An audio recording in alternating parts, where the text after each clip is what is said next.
you. How beautiful are you? I have to admit, I was walking the side and I did not realize how big this crowd was until just now. This is one big gang and it's getting bigger all the time. Thank you, Yang Gang Seattle. Well, when you come to a group like this, I have to say it's almost fun for my campaign team and I, because people are talking about these other candidates and we're drawing bigger crowds, getting bigger numbers, we're polling at higher levels. Now, you all are here. If you're here, you know that I'm not a career politician. I'm an entrepreneur, I'm a problem solver, and I'm here to solve the problem that's been driving our country to distraction for the last 2 years, which is how the heck did Donald Trump win in 2016? And if you were just to come from another planet and turn on CNN, what would you think were the reasons why Donald Trump won? The list would go, I agree, so someone just shouted Russia, that's definitely very high on the list. Maybe Facebook, maybe FBI, maybe Hillary Clinton. But I looked at the numbers, I did some math.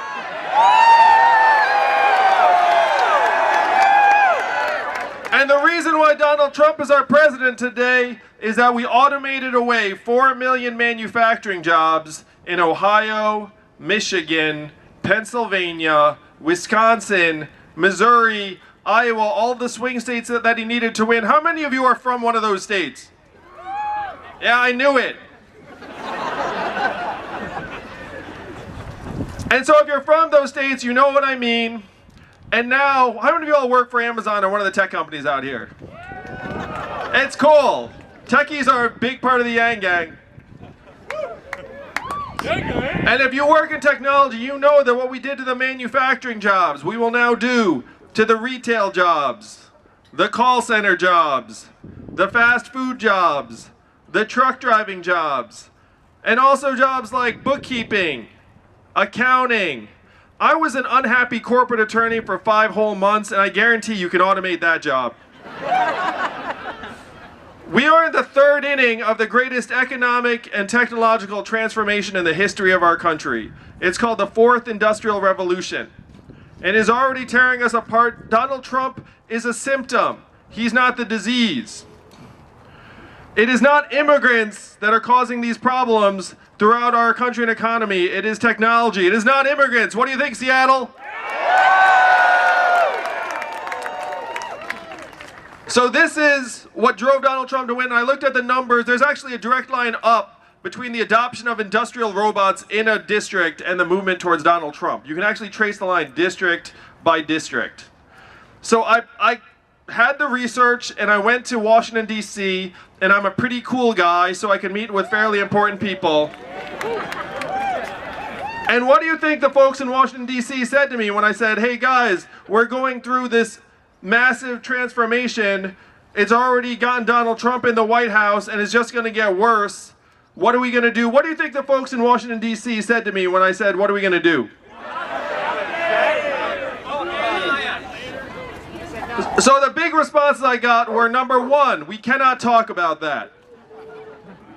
Number 2, we should study that. And number 3, we must educate and train all Americans for the jobs of the future. And that third one sounds halfway responsible. If you really didn't know what they were saying, you'd be like, yeah, that's right. And then you just like turn away. And then they'd go back to their salad and say, excellent, the conversation is over. But again, I looked at the numbers. You all want to know what the effectiveness rate of government-funded retraining programs for manufacturing workers? What do you how effective do you think those were? Shout out some numbers. It was 0 to 15%. And so then when I said, hey, we're terrible at that, it's 0 to 15%. Do you know what they said to me? They said, he said this salad is delicious. That's what he said. But what they said to me was, I guess we'll get better at it then. That's what passes for policy in Washington, D.C. I guess we'll get better. Whoa. So I came back from Washington, D.C. There was one guy there who actually did me this immense favor, and he said something I'm going to share with you all today. He said, Andrew, you're in the wrong town. No one here is going to do anything about these problems because this is not a town of leaders. Washington, D.C. is a town of followers. And this guy actually said to me in a meeting in D.C., he said, the only way that we will try and solve these problems is if you were to create a wave in other parts of the country and bring that wave crashing down on our heads.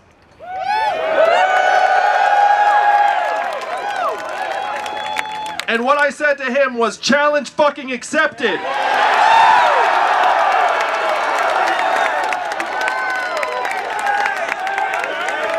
And that's why I'm here with you all tonight, Seattle, to create that wave, bring it crashing down on their heads, wake them up, and say that we can do better than this. We can solve the problems that are tearing our society apart. So how do we do that? If you're here with us tonight, you heard this sentence at some point. There's an Asian man running for president who wants to give everyone $1,000 a month. Am I right? And all those three things are true. Now, the first time you heard that, you were like, that sounds like a gimmick. But then when you dig in, you realize that this idea has been with us since the founding of our country. Thomas Paine was for it. At the beginning, he called it the citizen's dividend. Martin Luther King championed it in 1967. He called it a guaranteed minimum income, and it is what he was fighting for until he was assassinated the following year in 1968. Milton Friedman and 1,000 economists signed a study saying this would be tremendous for America. So much so, it was so mainstream that it passed the U.S. House of Representatives in 1971 twice.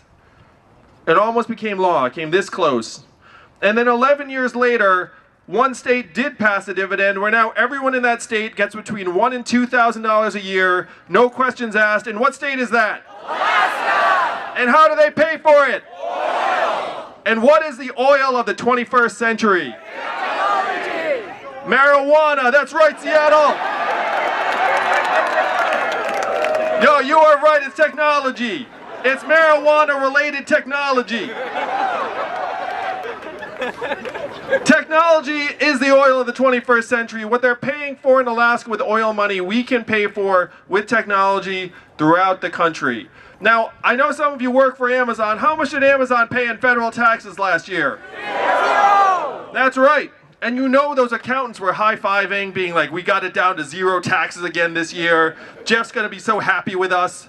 He's going to give us another Buick full of cash.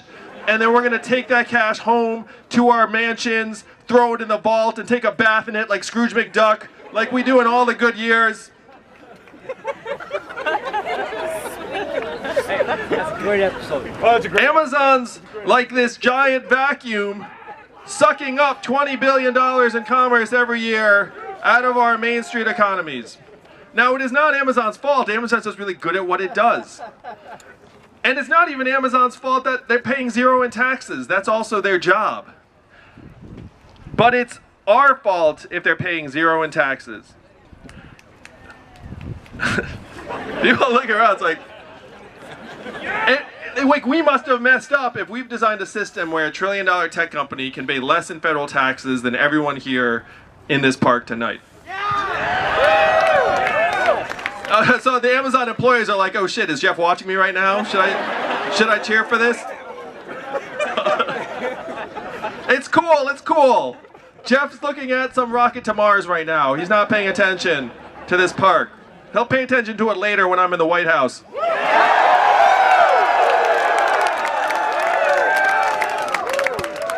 So if companies like Amazon are going to invest billions of dollars in AI and make things faster and more efficient, that's great. But we have to put our entire society, including everyone here in Seattle, in position to benefit from that progress and share in it. And that's what this $1,000 a month is designed to do. Now, I want you all to think for a second. After I'm president, thank you, Seattle. We pass the dividend, it comes your way, you all are like, wow, this really is happening, like the dividend's really coming through. What would you all spend the money on?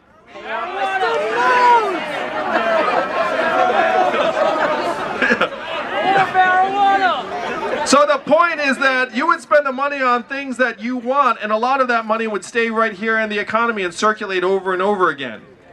It would make you all stronger, healthier, mentally healthier, would improve your relationships, would help create a path for you to do more of the work that you want to do. This is the human-centered trickle-up economy, from people, families, and communities up, and that's what we can make a reality.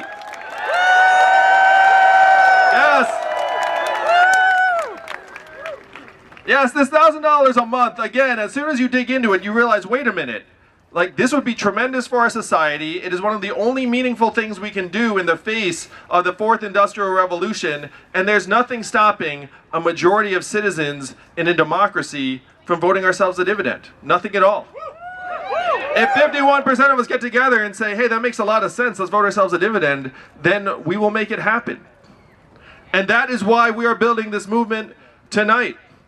So the first big move is the Freedom Dividend. The second big move is to get healthcare off the backs of American families and businesses. It is totally messed up in the richest and most advanced country in the history of the world. When we get sick or injured, we are more stressed out about navigating our healthcare system and our bureaucracy and paying for treatment than we are getting well. And it does not need to be that way. And one thing that infuriates me is when people are like, how are you going to pay for that? Are you kidding me? We already spend twice as much in our healthcare as other countries to worse effects. We're spending 18% of GDP. Again, I did the math.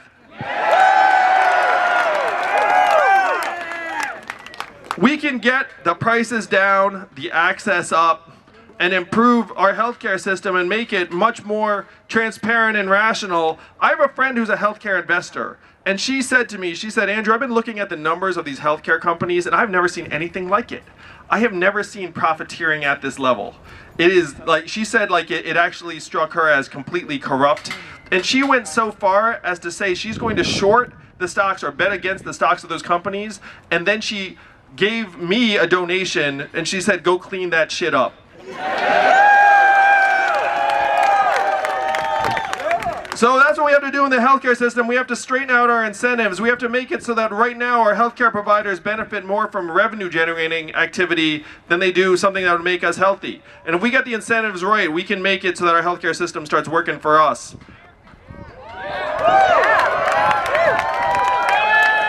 So the third big thing is, how many of you all woke up this morning? Oh, what do we got? Eagles, it's a sign. It's an American eagle.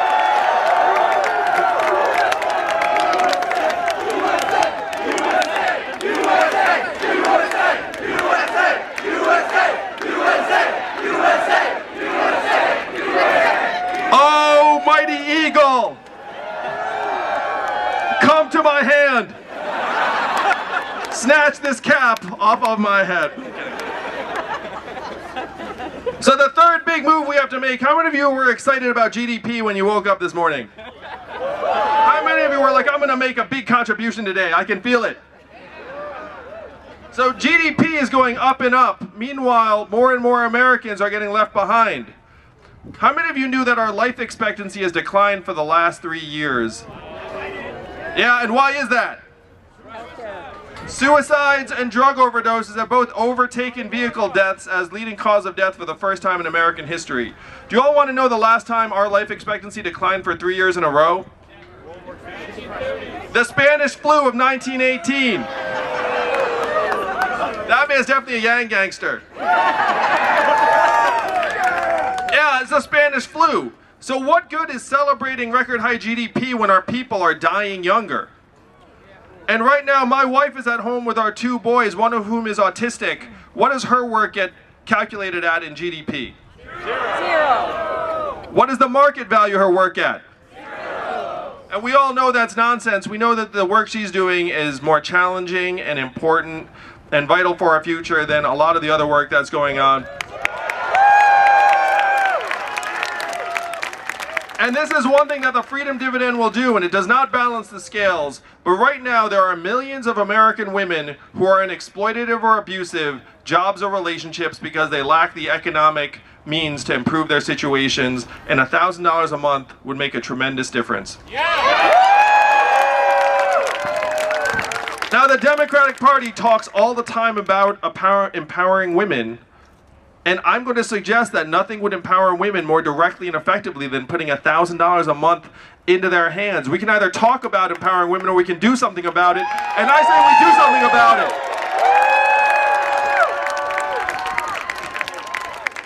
So if GDP is not a measurement that we're excited about, what would get you all excited? What would you like if, hey, if that improved, that would actually make you say, wow, things are getting better?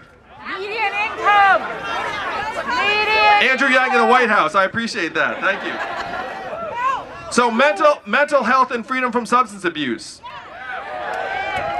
Education. Education and childhood success. Our own health and life expectancy. Yes, homelessness and everyone having a roof over their head. How clean our air and water are. So these are measurements that would actually get you excited. And this is what we can use to measure our progress moving forward. We made up GDP almost 100 years ago. And even the inventor of GDP said 3 things. He said, number 1, this is a terrible measurement for national well-being and we should never use it as that. Number 2, we should include parenthood and motherhood because it's so important. And number 3, we should not include military defense spending because it adds no economic value. So of course we ignored all 3 of those things, and now we're riding GDP off a cliff because things like self-driving trucks and AI are going to be great for GDP, but they're going to leave more and more Americans behind. Now here's a great thing, Seattle. This is not that hard to fix. After you get me into the White House, all I have to do... USA! USA! USA! USA! USA! USA! Are you chanting USA or US Yang? I couldn't even tell. Either one. When you were saying USA and I cupped my ear, I got like Hulk Hogan flashbacks, the 80s. So this is not that hard to fix. After I'm president, all I have to do is go down the street to the Bureau of Labor and Statistics and say, hey, GDP, really old, really out of date. How about we update it with these other measurements that people would be much more excited about, and then I will present them all to you every year at the State of the Union. I'm going to be the first president to use PowerPoint in the State of the Union. How do you feel about that? Yeah, break out the PowerPoint chant. No, don't do it. PowerPoint! PowerPoint! PowerPoint! Yes! PowerPoint! PowerPoint! Yes, this is the nerdiest presidential campaign in history. We did it, Seattle. We weren't quite there until that moment, but then you just did it. But